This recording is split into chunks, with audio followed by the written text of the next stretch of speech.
Tuesday, November 4th, 2025 will go down as one of the most important, impactful, and some might say devastating days in New York Jets franchise history. Of course, the Jets traded away Sauce Gardner. They traded away Quinnen Williams within hours of each other.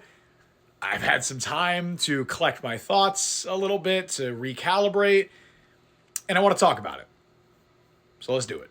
Now, you can view these trades through a long-term organizational lens, as well as just two separate individual transactions.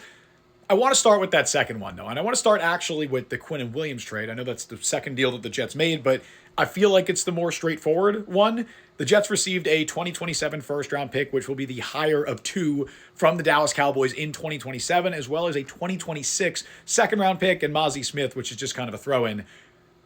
This is just a deal you take 100 times out of 100. I don't think there really should be any debate here. I love Quinnen Williams, amazing Jet.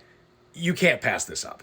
This is a player who had just $5 million in guarantees remaining on his contract, and according to a report from Connor Hughes, had requested a trade on 3 separate occasions. Now, that was not made public until after the fact, which honestly, shout out to Quinnen for that, because if that trade request is made public, there is no way in hell the Jets received the haul that they did from Dallas. But for a player, I mean, an admittedly great player, but a player who had a lot of leverage if he wanted to ask out in the offseason, which it sounds like he was probably going to, this is an absolute steal. This is a haul. You can't reject this. You have to take this offer.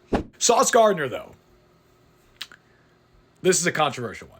Now, I can't say enough good things about Sauce Gardner. I think he is the best pure cover corner in the NFL today, and this is a very complex discussion that I cannot summarize everything I want to say in the time that I have for this video, but I'll say this. From an organizational standpoint, the perspective here is they are reallocating resources from their defense to drafting and developing a young quarterback, because as the Jets have seen over the years, nothing matters until you not only draft the right quarterback, because that's only part of it. The Jets drafted the right quarterback. The Jets drafted Sam Darnold, who looks like an MVP right now. But you have to develop that quarterback. You have to pour resources into surrounding that quarterback with talent that is conducive for success in this league. And now the Jets have 5 first-round picks over the next 2 years. They have 2 second-round picks this year. They have an embarrassment of draft capital to surround whatever young quarterback they draft with the talent necessary to succeed at this level. I understand why fans are upset. It is devastating to lose 2 homegrown superstars in Quinnen and Sauce, who